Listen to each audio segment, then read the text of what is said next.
नमस्कार दोस्तों, आज की कहानी है हथेली पर बाल क्यों नहीं उगते। उम्मीद करते हैं कि अकबर और बीरबल की यह हास्यप्रद कहानी आप लोगों को जरूर पसंद आएगी। दोस्तों, अगर कहानी पसंद आए तो प्लीज चैनल को जरूर सब्सक्राइब कर लें। चलिए कहानी शुरू करते हैं। एक दिन बादशाह अकबर के दरबार की कार्यवाही चल रही थी कि अचानक बादशाह को न जाने क्या सूझी और वो बीरबल के मजे लेने की सोचने लगे।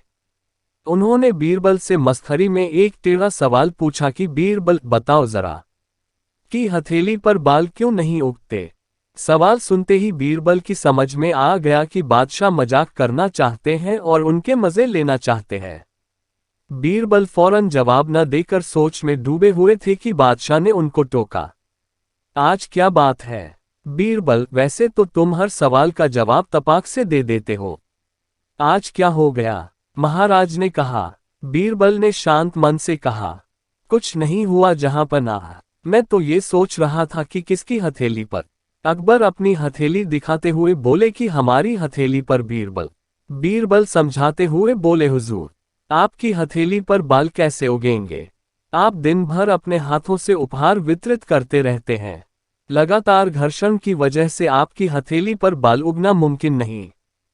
ठीक है बीरबल, चलो मान लेते हैं, मगर तुम्हारी हथेली पर भी बाल नहीं है। उसका क्या कारण है? अकबर ने सोचा आज बीरबल को पूरी तरह चकरा ही देंगे और उसके खूब मजे लेंगे। अकबर के सवाल सुनकर दरबारियों के भी कान खड़े हो गए और उनको भी लगने लगा कि बीरबल आज बुरे फंसे और वो अब अकबर के सवाल का जवाब नहीं दे पाएंगे। इतने में ही बीरबल ने कहा कि जहांपनाह, मेरी हथेली पर बाल इसलिए नहीं क्योंकि मैं हमेशा आपसे इनाम लेता रहता हूं, तो भला मेरी हथेली पर बाल कैसे रहेंगे? बादशाह यही नहीं रुके, तपाक से तीसरा सवाल कर बैठे। हमारी और तुम्हारी बात को जाने दो। हम इनाम देते हैं और तुम लेते रहते हो, इसलिए हमारी हथेलियों पर बाल नहीं, लेकिन इन दरबारियों का क्या? ये तो हमसे हमेशा इनाम नहीं लेते, ऐसे में इनकी हथेलियों पर बाल क्यों नहीं है? सभी दरबारियों को लगा कि इस सवाल पर अब बीरबल फंस गए। आज उनकी हार निश्चित है। वो मन ही मन खुश हो रहे थे कि बीरबल का जवाब हाजिर था।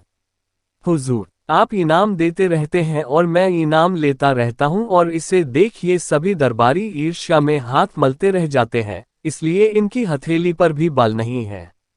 बीरबल वैसे भी अपनी तेज बुद्धि, हाजिरजवाबी और वाक्पटुता के लिए प्रसिद्ध थे।